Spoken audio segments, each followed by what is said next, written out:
The content discussed in this podcast is for informational and educational purposes only and should not be construed as financial or mortgage advice. Always consult with a licensed professional before making any decisions regarding mortgages or financial matters. Welcome to the Canadian Mortgage Show. Here are mortgage professionals Alex Pang and Alex Shanks to cut through the BS and educate Canadians on all things mortgages and real estate. The Bank of Canada said that our country, we're stuck in a vicious circle of low productivity.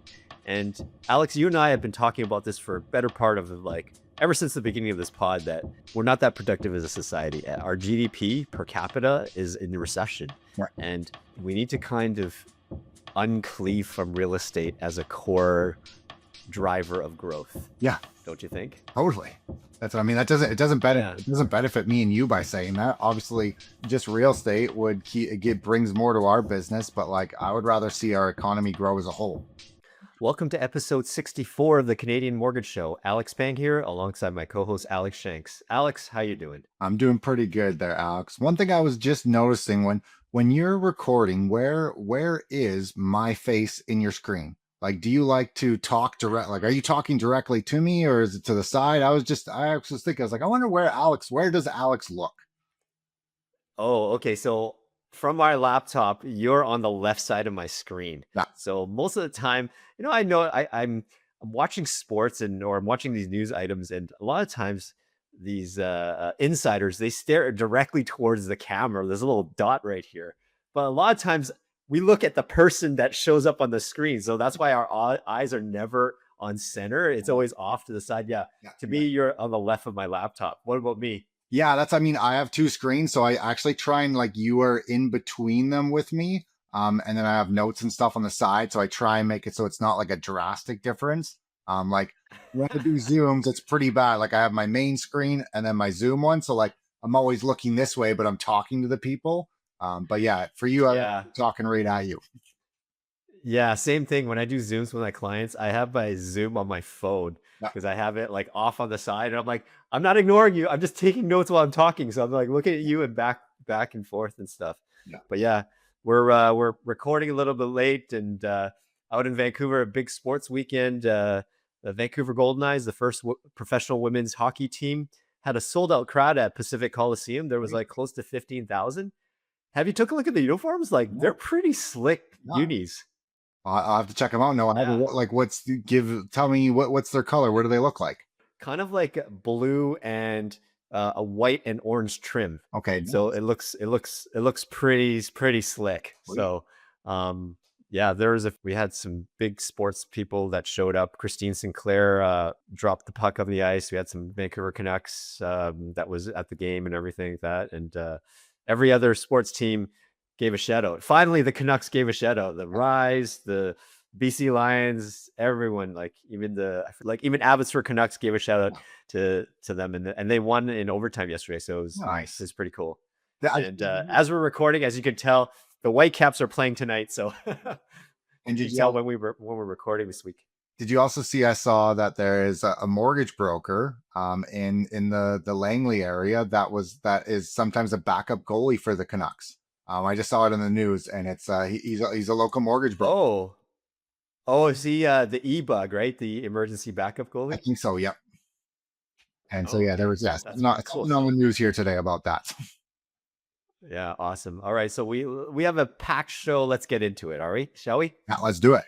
All right, so first up top here, CMHC, according to CMHC, housing starts fell 17% in October to an annual pace of 232,000. Now it's been led by the declines in Ontario and BC, but activity remains strong in other parts of the country. Yeah. Remember not too long ago, Mark Carney announced something. What was that program? Can you remind me again what it was, Alex? Build 500,000 homes or something. Yeah, Build Canada Homes. Didn't he promise 500,000 homes? Yeah. We knew from the get-go there was no way to get to 500,000. Yeah, I think Gaird's was 300,000, same thing. And that's again, starts are different than actually completions. These are starts, these are permits, maybe some of the stuff going in the ground. But these are all purpose-built rentals. I would say majority of these are all in Alberta. Like that's where all these are being built right now.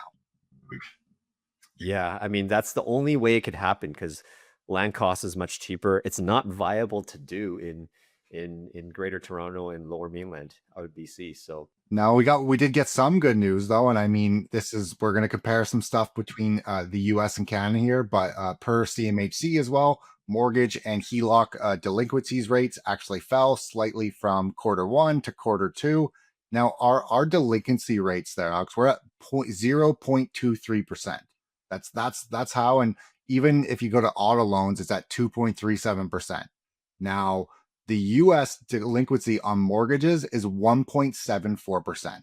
That's what their average is. That's 7.25 times higher than like Canadians. It's just to me, it's just kind of crazy. Like people going bankrupt and mortgages like failing in the US, like it's a full on business there. Like people in Canada, we always pay our mortgages. do you think like what's the reason? Like how can you explain? Is it like I are they too aggressive in lending in the States or not there, Alex. It's you can sue in the US so much easier. So like people are willing to like lend on really risky things. They'd be like, yeah, I'll lend you 100% Alex, because they know that they can sue the shit out of you in other ways. Where here there is less banks. I do think we are much more risk adverse, which we had seen when we go back to like the great financial crisis there, when the US was just giving out loans. Now, I mean, obviously Canada, we didn't ever have that bubble kind of burst, so like ours are more, but again, banks don't want properties. Everyone that believes that banks just want us to fail, not pay our mortgages on time, that's not what banks want, and they work with their clients to make sure that's not going to happen. yeah, and it's from my understanding, the foreclosure process in Canada, it takes a lot longer. Like usually most of the times banks lenders they give maybe a grace period of like you have to be delinquent like 90 days before there's they showed before they start the delinquency like the foreclosure process. And from my understanding that foreclosure process, once you start it, it's another 6 months. And Is that right? Something like that? they have to sell for fair market value. Let's pretend here, Alex. Let's say you had $1 million house and you owed let's say 800,000 on it. Yes, could the bank just sell it for 800,000? They can't do that. They have to sell it. They have to prove to the court, so they've tried to sell it for a fair market value first before they can just fire sale it. Where in the US, like I think it's like a week. If you stop paying, they're just like, boom, I'm selling it. You're done for. Wow. Okay. So, yeah, and then like if we're referring to this graph here, it shows here the delinquency rates are for mortgages and lines of credit, like HELOCs, are the lowest, and auto and credit cards are the highest because it's obviously priced the highest. It's unsecured, and people can just default on their credit cards and get it written off and all that stuff. And with their cars, they can just get it repossessed. Yeah, and that's, I mean, cars is going down. It's on a downward trend. Credit cards are going up. Line of credits are going up. But again, I mean, even if you compare this, credit cards are lower, like at the same pace as like the mortgages in the US. I'd be interested to know what their credit cards actually are. I might do a little Googling at the same time. Yeah. So let me do some stalling while Alex is searching there. But I mean, seeing that lines of credit and credit cards are trending up, it basically kind of follows the narrative that we've been saying that because inflation costs have risen, people have been dipping into lines, like they've been borrowing to maintain their lifestyle. And like we'll probably cover it later on, but yeah, they're like debts are rising, even though home prices are falling and everything. I mean, we're seeing job losses starting to mount, and that's why unsecured credit is climbing. Yeah, and that's so the numbers here, Alex. So on a 30-day delinquency rate, they're sitting at 2.98, which is actually lower than an average it has been. But their 90-day delinquencies at 12.4%. And so that's just like it is. That's just crazy compared to what it is like in Canada. That's why I mean the credit cards is the most profitable business out there in the world. They sit at 50% margins. And I mean that's why I think like credit like Visa and MasterCard are in the limelight of like from the governments of like how are you making so much money? Well, it's off the backs of people not be able to make their payments. Well, yeah, and the thing is too, it's not even that regulated. Like they give away credit cards like candy. Oh, Like in our industry, when people are asking to get, wanting to get a car or whatever, like, this is ain't a secret. We tell people don't get a car till after your mortgage. You do whatever the hell you want afterwards. This isn't a huge industry street secret, but yeah, it's you know like even when I got my car, they just ran a credit check and that's it. They don't do like income verification. They don't do debt servicing. Like well, think of even that's yeah, think it's the of wild wild west. like the people that they're the people that are becoming doctors. I mean, the first day that they go into university, banks will come to them and say, "Hey, I'll give you a $300,000 line of credit." They're making $0 for income. Yes, once they're finished school, they will make more. But like giving people access to $300,000 like that, it's crazy. Yeah, you're not setting people up for success, that's for sure. Yeah. I definitely wish that our education system does have more financial literacy Yeah. attached to it. Now, there's, us in the industry, we try to provide financial literacy as much as possible as entrepreneurs and such, but it's not ingrained into our education system, and um, I hope that changes. Totally. Now this one's again, we got a lot of data coming from CMHC here. This is something that me and Alex and lots of other mortgage brokers have been seeing. The big six banks are crushing it on renewals. I see most lenders like are able to keep the renewals. There's a couple monoline lenders that are, whoa, like you guys are so far out of this. And then I think they're kind of just trying to get people off their books. But most people, like if they don't need to do anything for the mortgage, wrap up any debt, or do some strategies, renewing directly with their lenders is going to be what's in their best interest, which in the past isn't always been the case where like they are very aggressive right now. Yeah, like historically, banks, lenders, they have not been that competitive on renewals because I don't know, like industry statistics show that 75% of people renew with their existing lender. And because of that, as a lender, why give the best rates on renewal? You don't have to because 3 out of 4 people will sign on the dotted line anyway. Well, because volumes have been down on real estate transactions and volumes are dropping, they need to make up for it by maintaining current, customers. So, yeah, we've noticed in our industry as well. If you're renewing, chances are like if you're not taking out any new money, chances are your existing lender is giving the best deal. And as us as brokers, we can help grind your existing lender down. We can Yeah, I mean help they're not definitely not do that for you. they're not going to offer you the best rate up front. That do not take the rate that they Yeah. first offer you, but that's where you want to talk with someone. And if that person has in your best interest, they're going to say, "Hey, what do you need to do there, Alex? Oh, you don't need to do anything. Everything looks great. Well, hey, let's give you a letter to see if you can get that lender to come in lower."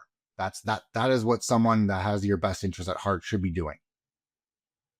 Yeah. So if we go on the YouTube side and look at this graph here, if you look at the third graph here, see that huge spike on that gray bar there?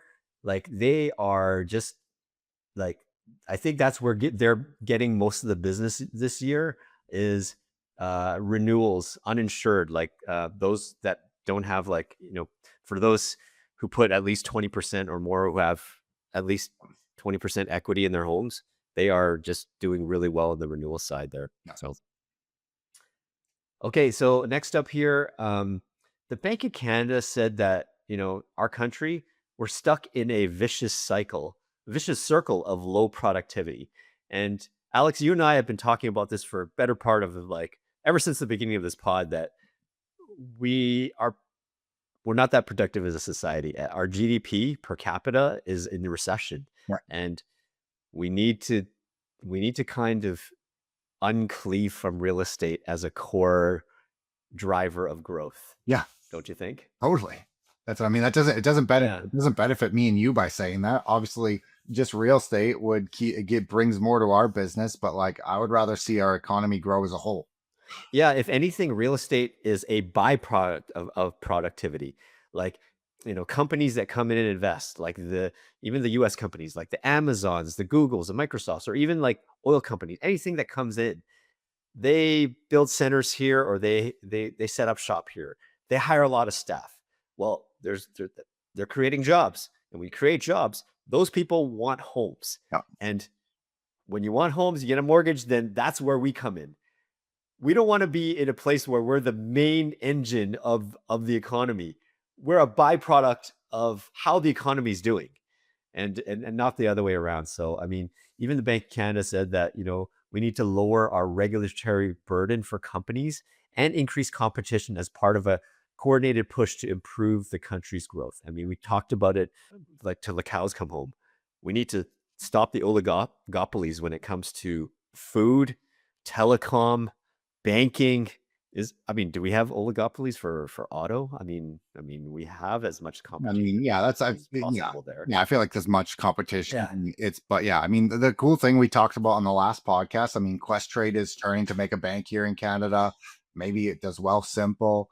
But again, like all honestly, what I can see is going to happen is like, let's say Quest Trade comes in for a few years, they'll do good. One of the banks is just going to buy them. I mean, we used to have HSBC. RBC bought them, and there was competition. HSBC, especially in the Ontario area, used to have some of the best interest rates for any bank.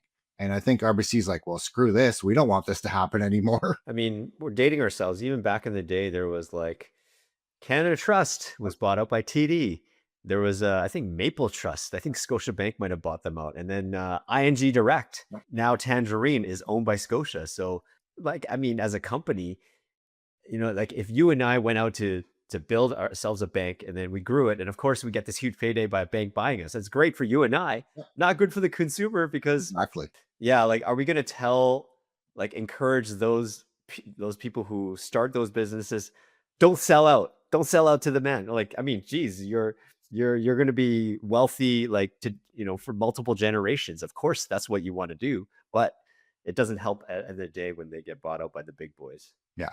But I mean, that just like the thing is like, that's where like there is meant to be oversight by the government and the regulators for those type of things of like, should this be allowed? But I mean, we go back to Rogers and Shaw.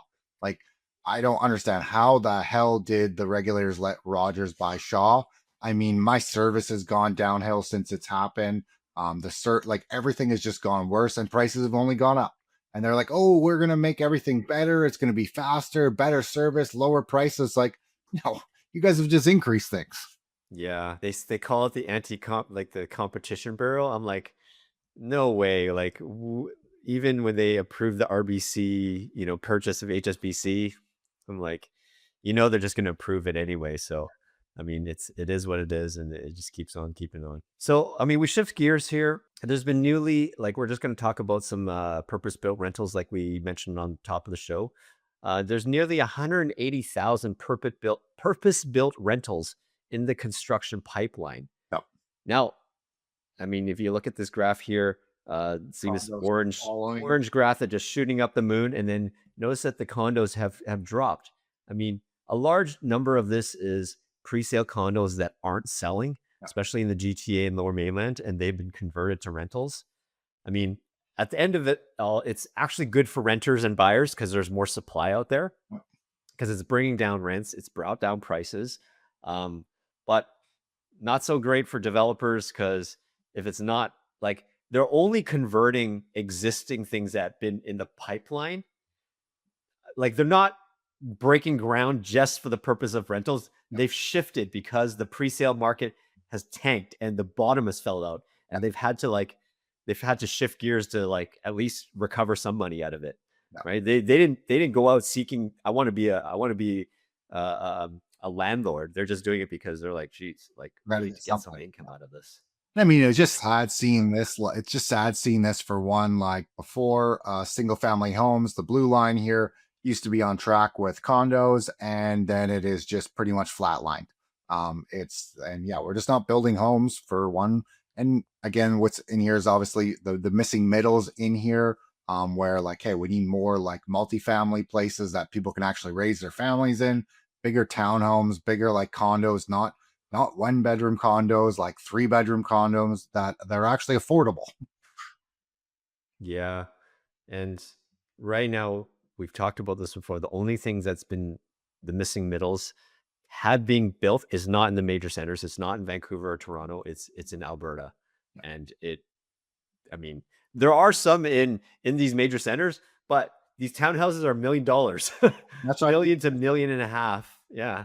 That's right. A lot of it's happening in Victoria area. Like this is where a lot, and like we do it on the commercial side. We have a development firm that we help with and everything. And it's the hard thing is I've helped some people and they're building. They're like, oh, we're going to build a 3-unit townplex and sell for 1.4 million, like you said there, Alex. And we come to them, guys, like you can buy a single family home. Yes, it needs work for 1.2 million. Like you need to rethink your design and plan. That's what we come in and help and say, hey, you'd be better off building this and financing. Do a top and bottom duplex, sell them for 800 grand. It brings down your cost to build this significantly and your profits skyrocket. And when people like, they just think like, oh, I want that high price sale. It's like, bring it down and you can actually make more profit because also your construction costs go down.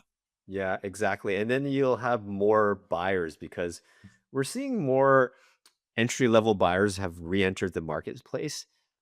Less so the move up buyer. I'd say more the first time buyer. Would you say so, Alex, on your end too? Yeah, exactly. Yep. Yeah. I mean, the real estate investor, they've disappeared, especially in GTA and Lower Mainland. Yeah, because honestly, the numbers don't make sense. Even though rates have come down, prices have come down, it still hasn't come down enough. And rents can only go up so much. Like back in the heyday, when during COVID, like pre-sales were being snapped up, and in order to cash flow, this 1-bedroom condo had to rent for $3,000 a month. Yeah. We're like, we all thought, oh yeah, don't worry, it's going to trend there. I'm like, no, at a certain point, people can't afford it, and their incomes have not gone up to a point to match it. Yeah, no, that's where, yeah, I mean, when I look at rentals and stuff, I want to see like, I don't want those exorbitant rent prices because how does someone like pay $3,000 a month and really they're making like $4,000? That's just where, yeah, I like to see it where you can find a place that lower rents and better cash flow. Yeah. I have friends who, I'm not going to name names, but who moved into a 2-bedroom condo in Vancouver, and they're like, oh yeah, prices have come down. It's pretty cheap now. It's like $2,900. I'm like, holy shit, $2,900. That's still expensive. Oh, that's I remember the day, like $2,900 will get you a house, but apparently houses now go for like $4,000 to $5,000 a month. I'm like, what in the world? Well, that's how I was thinking. Like in when we rented in UBC, and like when we were there, I think 2012 is when I was living in UBC with my wife. And yeah, we were paying $1,800 a month, and I was like, this is fucking insane because I owned a house on the island and it cost me $800 with a mortgage, and so I was like, this is nuts. Yeah. So when we first bought our house here in Surrey, like this is what, 2011. Our 2-bedroom, the market rent for our 2-bedroom basement was $900 a month, eight or $900 a month. Yeah. The 1-bedroom, the market rent was $600 or $700 a month at that time. I was like, okay, we'll just rent it as it is and all that stuff. Well, market rent has jacked up since then, and we couldn't increase the rent. That's a topic for another day, and our whole thing about rent control and stuff. But now the going market rent for our 2-bedroom now is about $1,800 to $2,000. Yeah. But our renter's been with us for 10 years, and we can only increase it so much, and we don't want to be those, a-hole landlords and all that stuff. Totally. So he's only paying just over $1,100. I'm like, oh, he's 11. He's like, I'm never. But why would I buy? Why would I? Exactly. And our 1-bedroom, like it's turned over a few times. We do have a renter. He's paying $1,600 for the smaller side. And that's market rent. Person know that? Nope, not telling him. Yeah. And eventually, like we were saying, like if we were to ever kick out the 2-bedroom side, we're not going to re-rent it. It would just be like we'll have my parents live, or what? Realistically, we'll probably just sell and downsize and do the whole snowbirding thing, like I've talked about before on the pod. Now you got a little bit longer than the kids are out, and then you guys get to go. Yeah, exactly. This one's interesting, and I mean we've been seeing it for a while. Is like number of bank mortgages has been steady decline since 2022. Now, this is just mortgages all across the board. If obviously we go back to 2021, 2022, it just like it was skyrocketing. And also the banks just are not good anymore. No, like maybe they have the best interest rate, but their services are just crap. Every time I talk to someone, especially when I talk to some of the older generation, they're just so disheartened of the service that they get from their bank now. Because I do remember when I was younger and I'd walk into my parents' bank, they banked at CIBC. Every person in there like knew who they were. They even came in that would usually give me treats. I always wanted to go with them because like I always would get something if I went in there. You walk into a bank now, like no one even says hi to you. No one knows anyone. It's just like stand in a line, give me your money or take your money. There's just no service anymore. And that's where banks they're not getting mortgages for one because they have crappy service. Obviously not as many homes are being sold right now, but that's where like mortgage brokers have really bridged that gap of bringing back that personal touch. I mean, I know all my clients I work with are like, Alex, I wish you could manage my bank for me as well. There's so much that me and you can do, Alex, but obviously I can't go into the person's bank and say, hey, you should do a prepayment. But that's where we provide such a different service. Yeah, so I mean, Alex is referring to this graph here about the change in number of bank mortgages have been in steady decline. Yeah, like to be honest, even speaking about my own experience dealing with a bank, like we get people that change positions all the time. There's so much turnover. Like, let's say you deal with a bank specialist today for your mortgage. In a couple of years from now, like you try to ask them for something, like they've moved on. They moved to a different bank or they got promoted or something. They're not doing mortgages anymore.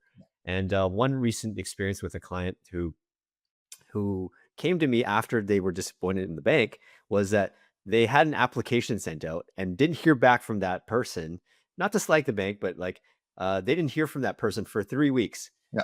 Then they realized that person is no longer there, or they moved on and they're no longer doing mortgages. Yeah. I'm like, I don't know about you and I, if something were to happen, and let's just say, we're not available or whatever, wouldn't you just get back to that person and say, oh, I'm no longer able to help you. Let me pass you over to a colleague. Let me pass you over to whoever who will take care of you. Yeah. You would think there's that level of service, right?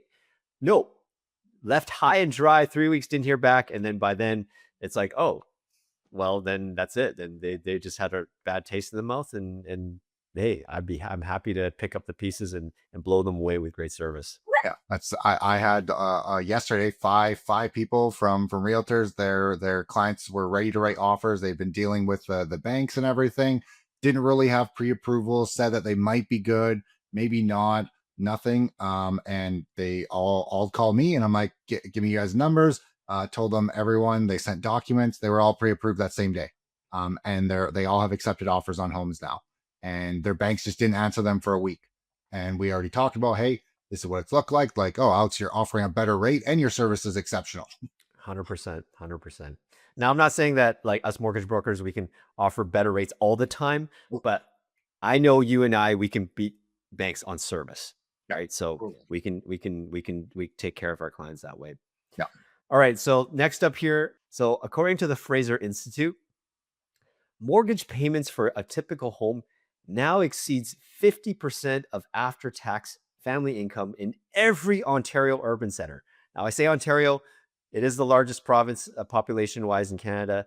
But if you look at Vancouver, we're like the top, in BC, we have the top unaffordable cities in Canada. 112%. You're not going to be able to see this on the graph. You just see the big one. It's, of course, led by Vancouver and Toronto. 112% of after-tax family income in Vancouver, 110% in Toronto. Yep.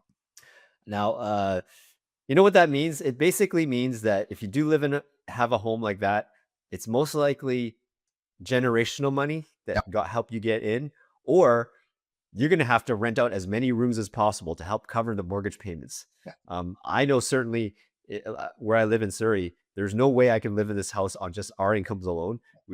That's why we're renting out our 2 basement suites to make it happen. Yeah. And the hard thing with this is obviously it's taking the average income, and this is the medium income for everyone after taxes, which I like that they're using after tax dollars. But there's also like in BC and Canada, there's lots of people that are self-employed. a lot of people bring their incomes way down. So it does, like, again, it skews these numbers. And especially when you go into, like, say, Toronto, there's a lot of like people that are CEOs and everything.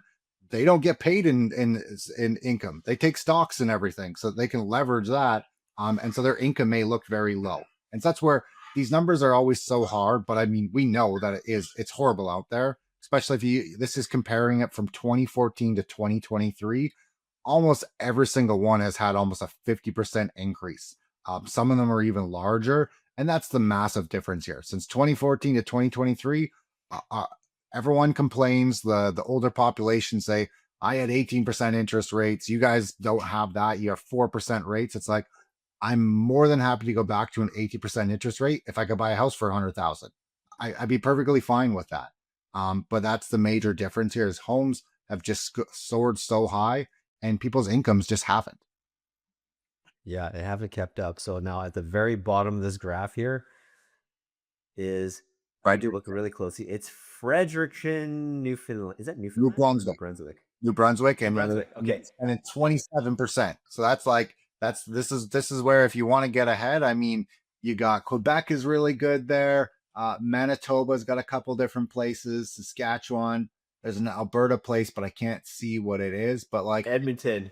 Yeah. Oh, is Edmonton? That's interesting. And I mean, I would say this to anyone, like if I was starting out, if I had to restart, if I was a 21-year-old, I would be going and getting a trade ticket, and I would be either moving to Alberta, I moved to Saskatchewan, I moved to Quebec. I would just buy a house if I could, as soon as I could, rent it out, all the rooms in it. I would work as hard as I could for 3 to 4 years, and then I would move back here. Like that's what I would do to make it happen. Yeah. I mean, this also doesn't paint the best picture here. Like, we know that like nothing is a free lunch. There's a reason why these places are cheaper.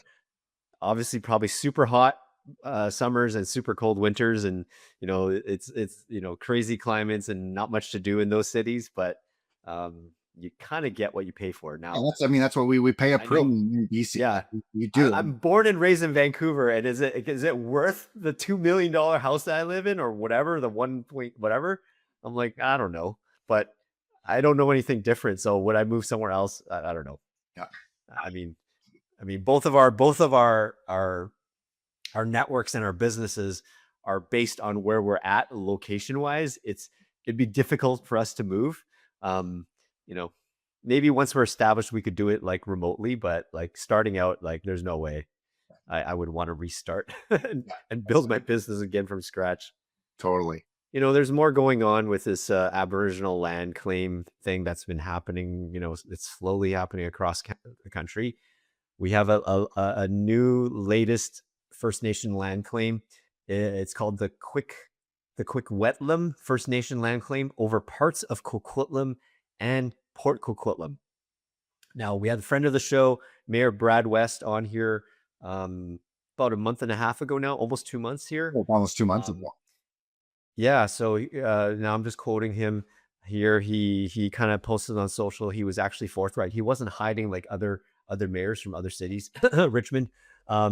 So he was basically saying here, 2 things: we have and we will continue to vigorously defend public ownership of these lands along with private property rights in our jurisdiction as the provincial government leads a process in relation to all of this. And number 2, we will ensure the public is kept informed throughout the process. So we got to give Brad West our flowers here. Like, thank you for being upfront about it and not hiding behind anything on that. So just more gong show stuff in this country. Yeah.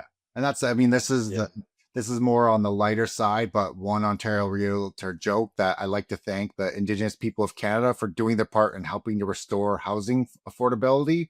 Now, like, this is where I actually take this, and Alex have talked about this. Obviously, it's a scary time right now. We don't know what's going to happen with these properties, but we go back to, there's many places that are indigenously owned. They have leases on them. You can buy them with banks. You can finance them. You can do everything on them. And they're perfectly fine. This may be the way that house prices drop in Canada. Maybe the government is in on this because they can't go and say that house prices need to drop. Maybe they're the ones that are fronting this here, Alex, to bring home prices down without telling us about it. Yeah, I mean, that's one way to do it. Like, oh yeah, during that time, your lands are worth nothing until we figure this out. But it will eventually drop. But yeah, it's just. Yeah. I mean, well, that's one way to do it. That's not one way we imagined. But Yeah, okay. the government's not smart enough for that. Yeah, I don't think so. I don't think so. Like I think I don't know if this is probably more a satire, social media post, but I think something that mentioned the U.S. saying like, yeah, don't go to Canada. They don't know how to run their country. They're a bunch of idiots there. And I'm like, well, they're not exactly lying with all these like indigenous land claims, and they're just you know the blind leading the blind. Essentially, they're just shooting themselves in the foot with all these rich resources, and they're just tripping over themselves on what to do with it.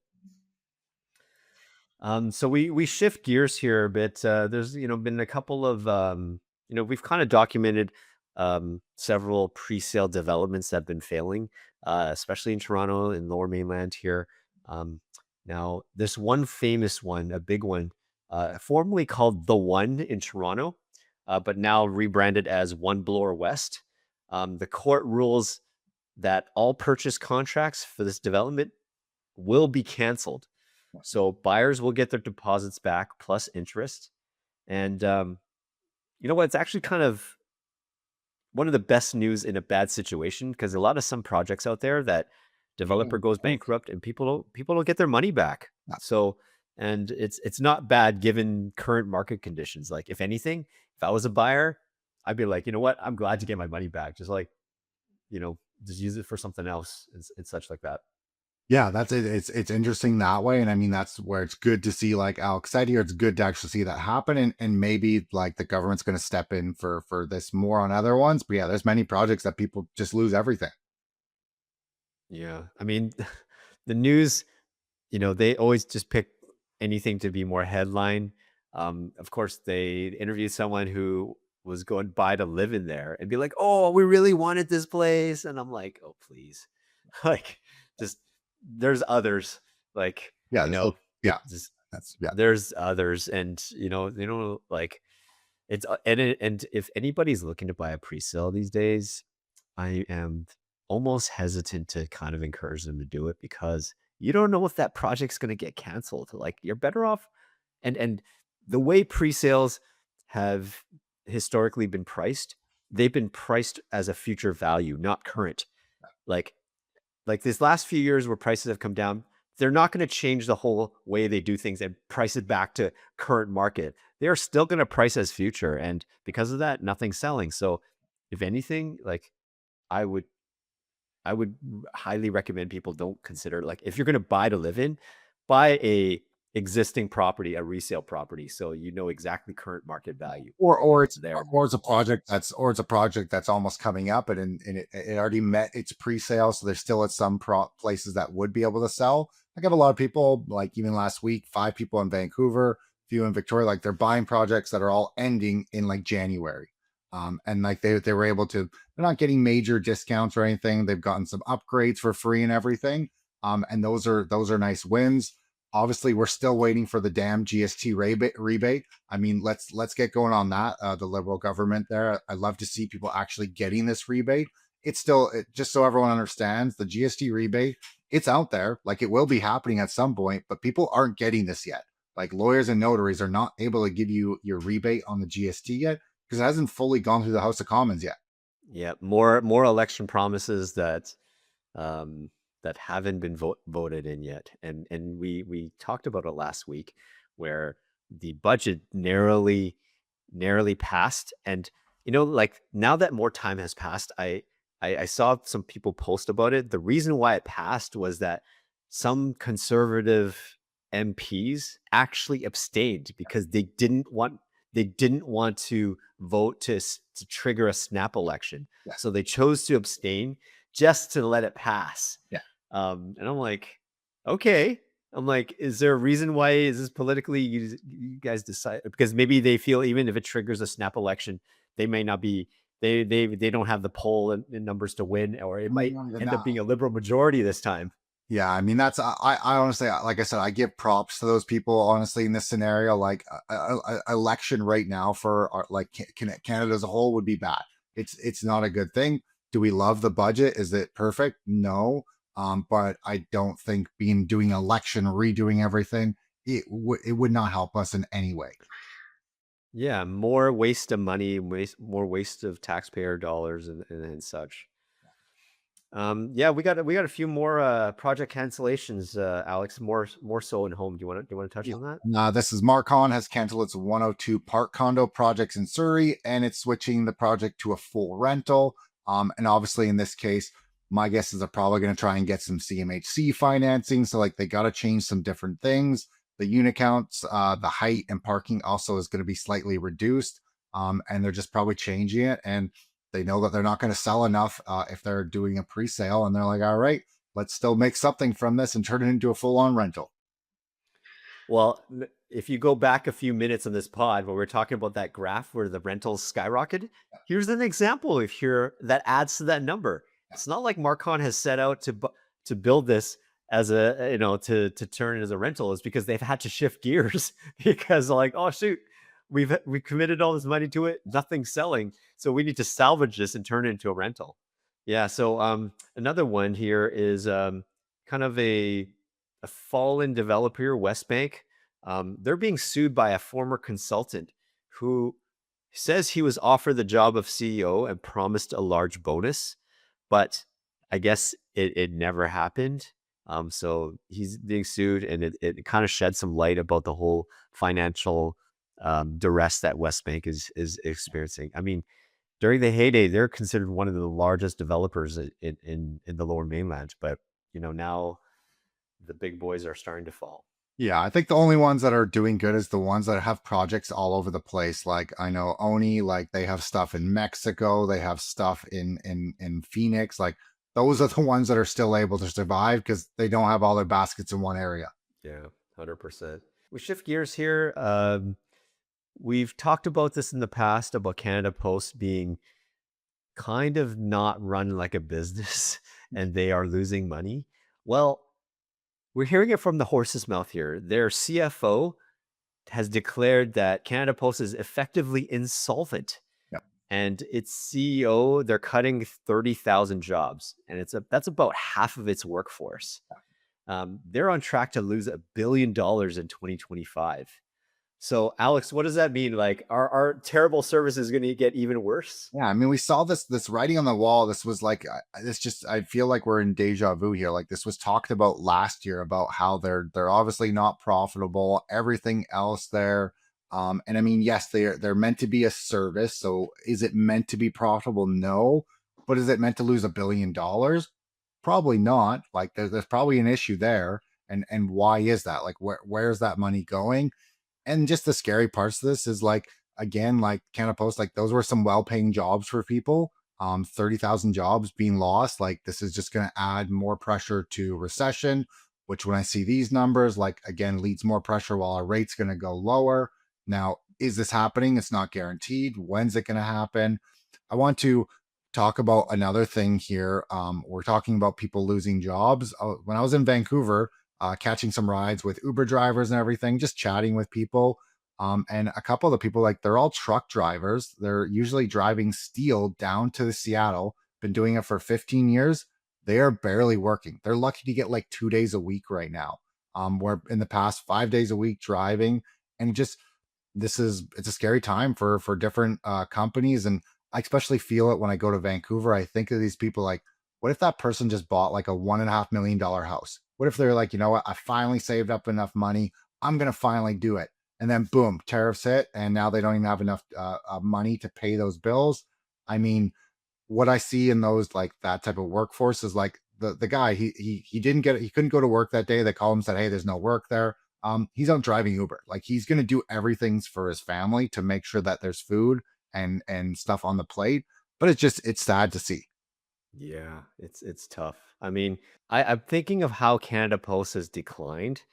I mean, I'd like to see a different graph here where Amazon Prime and their delivery, I'm sure they've taken over because most people like receive their statements or invoices by email now, right? only thing that we get from Canada Post a lot of times is junk mail. Yeah. Like, and maybe, that property tax bill, utility bill, but most of the time I see Amazon, it's not part of Canada Post, it's their own delivery service. I can see it being the exact opposite. Like they're essentially taking over the whole delivery system because most people order from Amazon. Yeah, no, and that's So it's slow, and hey, yes, it does suck for a lot of people losing jobs here. And hopefully maybe Amazon picks it up and maybe they can take more jobs there, but their pay is probably going to go down from what they're being paid right now. yeah, exactly. Now, talking about job loss here, another big company, Bell Canada. So they own CTV, TSN. They're laying off more people. They're laying off 700 employees.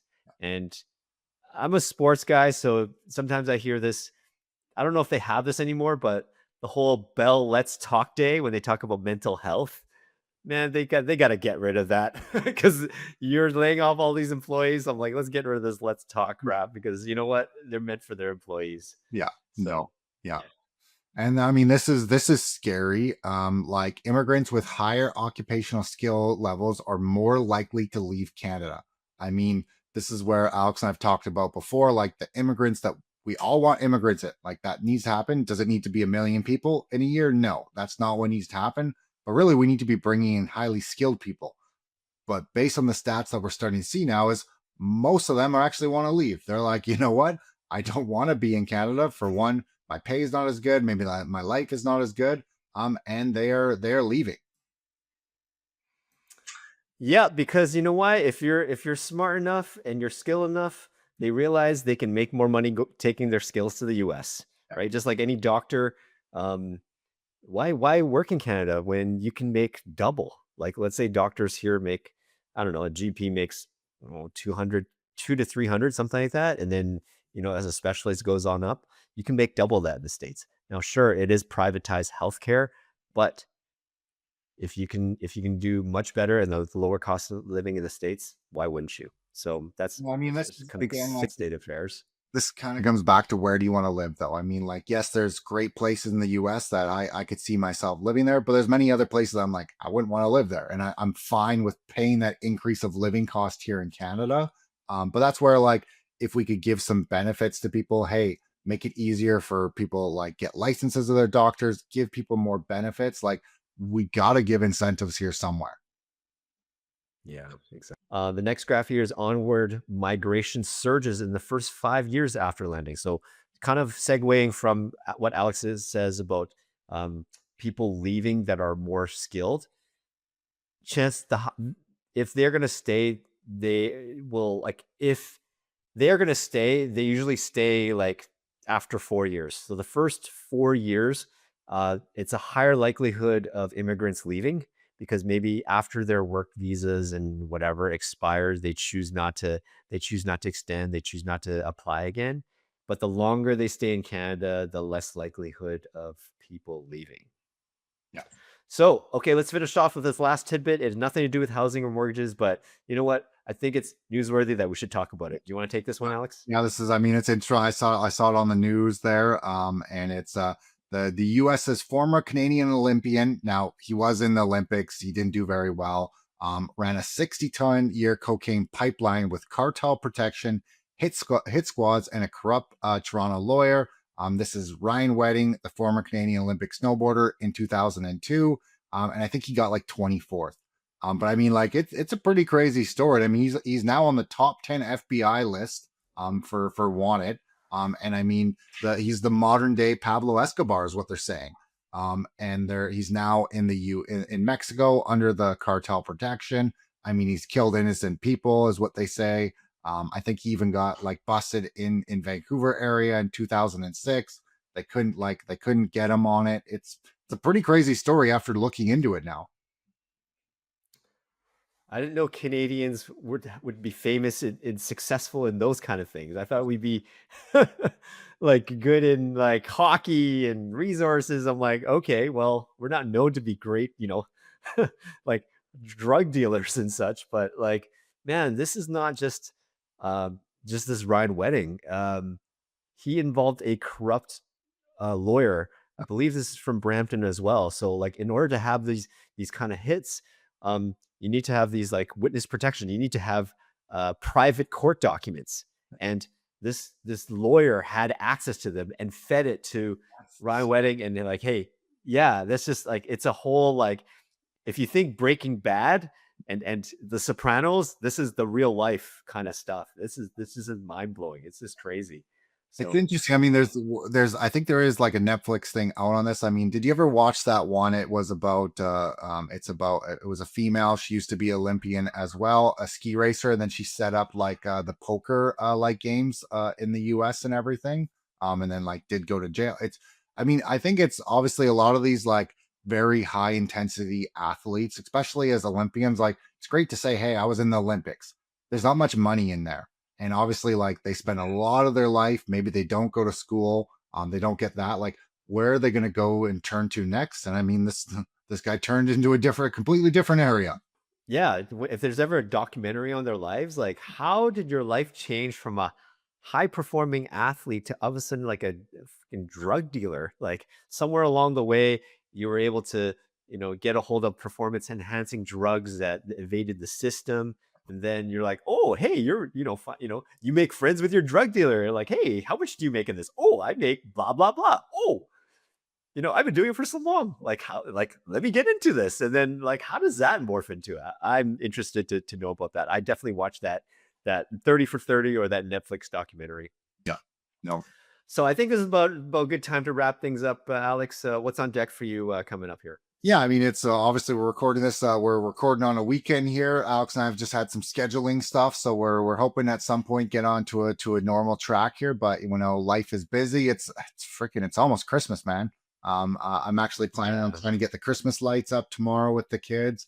And I mean, I feel like it's just going to be Christmas in a blink of my eye. I'm like, holy shit.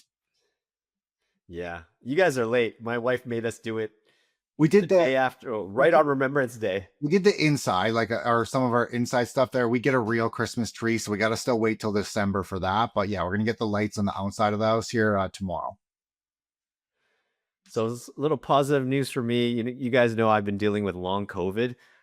It's been 5 weeks for me, and I'm only starting to feel like maybe the frequency of brain fogs is slowly coming down.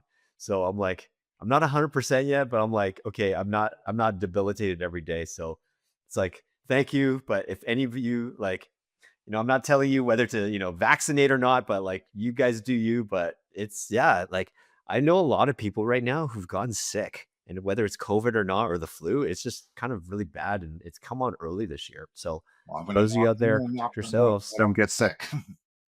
Yeah. Like take a lot of vitamins. And if you're sick, please don't go out. Please don't spread it. Okay. And like, we have to go to these basic things about, like protect our immune system and such. But yeah. Oh. So folks, thanks for tuning in. If you like our show, please share it to a friend, family member, like and subscribe, and let's grow our community. So on behalf of Alex Shanks, I'm Alex Pang. Thanks for tuning into this episode of the Canadian Mortgage Show. We'll see you next time. See you later. Now, if you enjoyed this episode, make sure to like and subscribe. If you're listening on Spotify or Apple, make sure to follow us. Please give us a 5-star rating. You can even send us an email because we want to know what you guys want to hear about. That's what we're here for. Reach out anytime.